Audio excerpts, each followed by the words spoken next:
கரவகில் பெரிசென்று காணும் சேர்ந்துண்டோம் அறிவுன்றுமில்லாத ஆயுக்குலத்தோ உந்தன் அப்பெரு பெருந்தனை புண்ணியாம் யாமுடையோம் குருன்றுமில்லாத கோவிந்தா உந்தன் நாடுருவேல் நமக்கும் குலக்க விளையாதோ அழியாத பிள்ளைகளவும் அன்பினால் உந்தன் நச்சிறு பேரளத்துன்பும் ஈரி அருளாதே இருவாணி தாராய் పరయేలోరెంబావాయ్. స్వామి, మేము పశువులు వెంట పోతూ ఆ వాటిని అడవులలో మేపుకుంటూ జీవించేవాళ్ళం. నీవు జన్మించినందువల్ల గోకులం మహాపుణ్యప్రదమైంది. అలాంటి గోపల్లిలోనే మా భాగ్యవంశం చేత మేము పుట్టాం.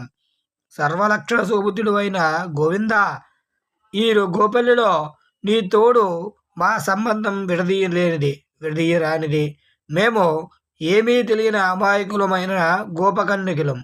స్వామి, దాస్తాలమైన మేము ప్రేమతో అతి చనువుగా నిన్ను ముద్దు పేర్లతో పిలిచినందుకు అలిగిపోవద్దు. మాపై దయ కలిగి పురుషార్థాలను ప్రసాదించే మా నోమును నెరవేర్చు అని గోపికలు తమ భక్తి ప్రవర్తనలు వెల్లడించడం జరుగుతూ ఉంది ఈ 28వ పాసురములో.